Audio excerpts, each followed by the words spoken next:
Theories of Attachment in Harlow's 1958 studies. Experts and scientists have tried to determine whether the attachment is more of a biological or purely psychological process in the case of human beings. Indeed, the levels and varieties of attachment demonstrated by people are unparalleled among other species. Harry F. Harlow was one of the leading theorists of attachment in the 20th century. His experiments involving infant monkeys provided the cognitive psychology community with a better understanding of the origins of this feeling and informed further research.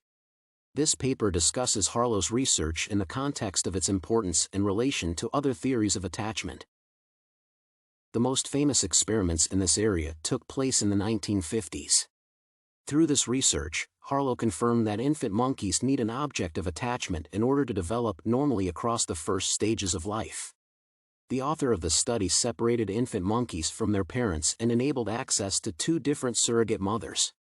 In the first case, a mannequin was made of wire and provided nutrition. The second surrogate mother was made of comfortable cloth but gave no food at all. Subsequently, Harlow observed the behavior of the infant monkeys in terms of their affection for either surrogate.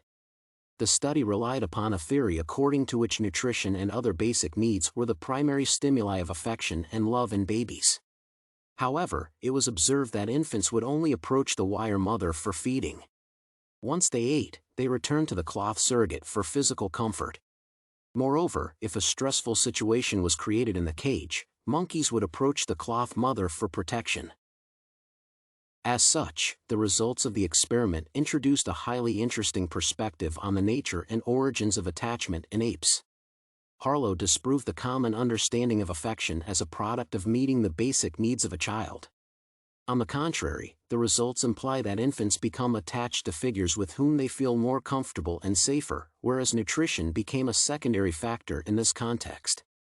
This idea was synthesized and developed by Harlow in a subsequent article.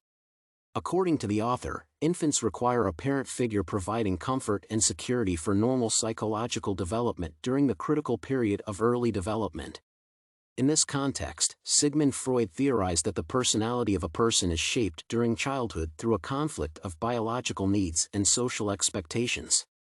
Harlow's findings suggest the dominant role of the second aspect, as infants were more attached to the surrogate that provided a degree of social interaction. Furthermore, it can be assumed that parent figures, earning the attachment of a child, become mediators of the internal conflict described by Freud. Ultimately, Harry F. Harlow managed to introduce a new perspective of attachment in the field of cognitive psychology. The results obtained by Harlow correspond with the prominent attachment theory postulates described by John Bowlby.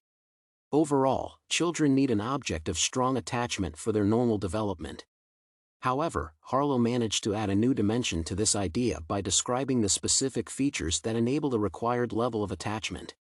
These studies informed further research in the discussed field, prompting psychologists to explore the balance between social and biological aspects of attachment.